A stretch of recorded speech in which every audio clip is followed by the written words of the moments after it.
እባክሽ በሩን ክፈችልኝ። እባክሽ ራስሽ እንዳትጎጂ በሩን ክፈችልኝ። እባክሽ ይቅር በይኝ በሩን ክፈችልኝ። እባክሽ ይቅር በይኝ እባክሽ ይቅር በይኝ። እባክሽ አንድ ድል ስጭኝ እባክሽ አታሳብጂኝ። ክፈችው። ማነው? ምንድነው? ቆይ ለምንድነው? እባክሽ በእናትሽ ክፈችው። በቃ ይቅርታ አልኩሽ አይደል እንዴ? ሁላችሁም ሂዱልኝ በቃ። መሞት ነው የምፈልገው። አንተም ደግሞ እንድሞት እንደማትፈልግ አታስመስል። እንደምትጠላኝ ልትሄድ እንደማትፈልግ ነግረኸኝ የለም? ከልቤ ይመስልሻል? ስለተናደድኩብሽ ብቻ እኮ ነው እንደዚህ ያልኩሽ። እባክሽ በሩን ክፈችውና እንነጋገር። አንቺን አጥቼ መኖር ይመስልሻል? እባክሽ የጉድ ቀን አይመሻሉ። ዛሬ ሊያሰማኝ ነው ቀኑ እንዲህ የረዘመው። ፈጣሪ ወይ ፍቅር አጫወተው እኮ ወይ ፍቅር ወይ ተጋግዘን እንቀጥለው እንዴ? የሆነ ነገር ሳትሆን ወደ ውስጥ ነው። ክፈችው እያልኩሽ እኮ ነው። እባክሽ ይቅር በይኝ። እሱን እንድትለኝ ብቻ አይደለም የምፈልገው። አፈቅርሻለሁ። ዛሬም ነገም ህይወቴ ካንቺ ጋር ነው የሚሆነው።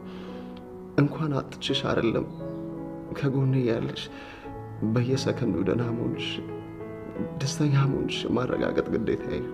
አንቺ ለኔ የልቤ ሙሉ ቦታ መውረስ የሚገባሽ ዓለሜ ነሽ። በጣም አፈቅርሻለሁ። በጣም አፈቅርሻለሁ። በይሻም ክፈችው። ይሄ ሰውዬ መጽሐፍ ውጦ ነው እንደመጣው።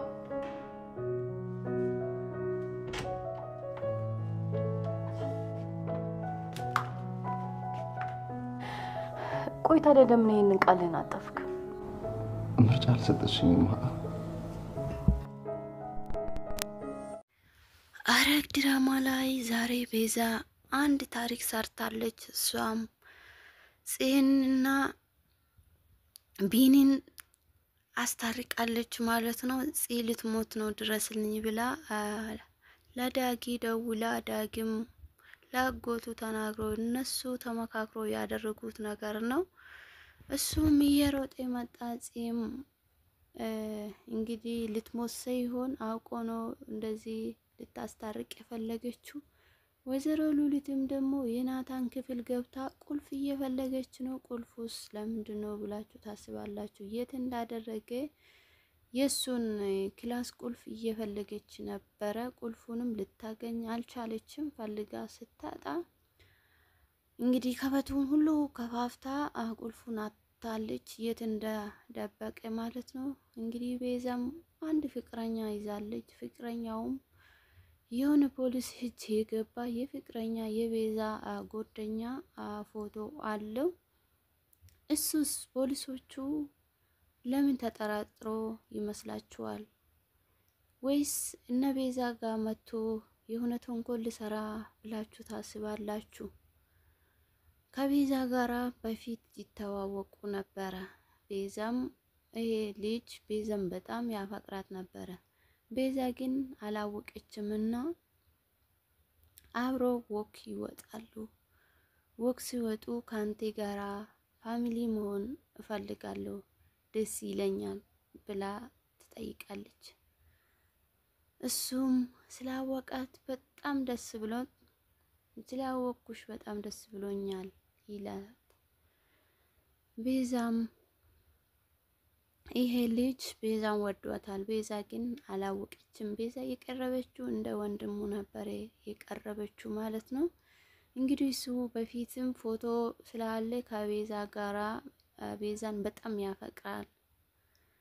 እዚህ ላይ ደግሞ ወይዘሮ ሉሊት ከየት እንደወጡ ጽዮንን የት እንደመጣች ትጠይቃታለች።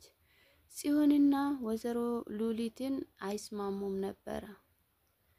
ምክንያቱም ሉሊት ክፉ ድርጊቶችም ነበሩ ከያፌትም ጋራ ስለሚተዋወቁ ከቤዛ ጋራም ልታጣላ ከፍቅረኛ ጋራ ትፈልግ ነበረ።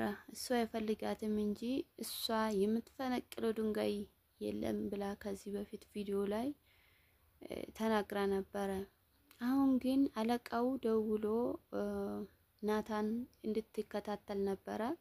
ጥፍሮቹን ሁሉ የተነቃቀለችው ከዚህ በፊት። አሁንም ደግሞ ናታን ቤት መጥቶ ከቤት ሲወጣ ደውላ ለአለቃው ትናገራለች ማለት ነው። እሱም የት እንደወጣ የት እንደገባ ናታንን ተከታተልልኝ ብሎ ስለነበረ ናታንም ስታይ በጣም ስለምትደነግጥ ናታን ከቤት ሲወጣ ጠብቃ ለናታን ለአለቃው ለያፌት ትደውላለች። እሱም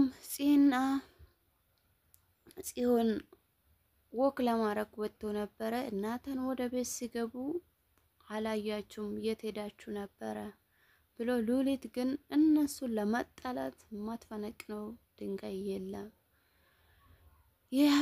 ናታንን የቀረበች ልጁ ደግሞ የቤዛ ፍቅረኛ እህት ቤቱ ውስጥ ምን ነገር አለው ለምንድነው ቤት የሚቆልፈው ብላ ቀን ለሊት እሱ ሲወጣ በሩን ትሞክራለች። ግን ቁልፉም በተመሳሳይ ቁልፍ ትሞክራለች። በሩን ግን ለመክፈት አልቻለችም። ይሄ በር የወንድሟን በር ለመክፈት የምትሞክረው ለምን ይመስላችኋል? እንዲሁም ደግሞ የያፌት የክስቱ ልጅ እነ ኤፍራታ ቤት ገብቶ ኤፍራታን ፊልም ከፍቶ ኤፍራታ በጣም ፈርታለች። እሱም ደግሞ እንደ ኤፍራታ ቤት ሊገባ የቻለው የናታንን ምስጢር ሁሉም ነገር መስረጃ እሱ እጅ ስላለ በሱ ነው ኤፍራታን አስፈራርቶ ያፌትን እንድታሳምን ያደረጋት። ያፌት ግን እሱን ሊያምን አልቻለም። ኤፍራታ ግን ያፌትን በሆነ ነገር ልታሳምን ይገባሻል እያላት ከቤት እየገባ ያስፈራራትም ነበር። ቤት ውስጥ ደግሞ የሚያዩቹ ፊልም የሚያስፈራ ፊልሞች ስለነበረ ኤፍራታ ፊልሙን ስታይ በጣም ፈርታ ስለነበረ እባክህ አቤል ይህን ፊልም ዝጋው ወይም ሙዚቃ እንሰማለን ይሄንን ነገር ዝጋልኝ እያለች ምን ነው ያፌት ቢመጣ እያለች በፍራቻ ታያለች። እንደዛ እያሉ ያፌት ይመጣና ያክስቱ ልጅ ምን ልታደርግ ከቤቴ ገባ ብሎ ይቆጣል። እሱም ደግሞ ሊወጣ ይችላል።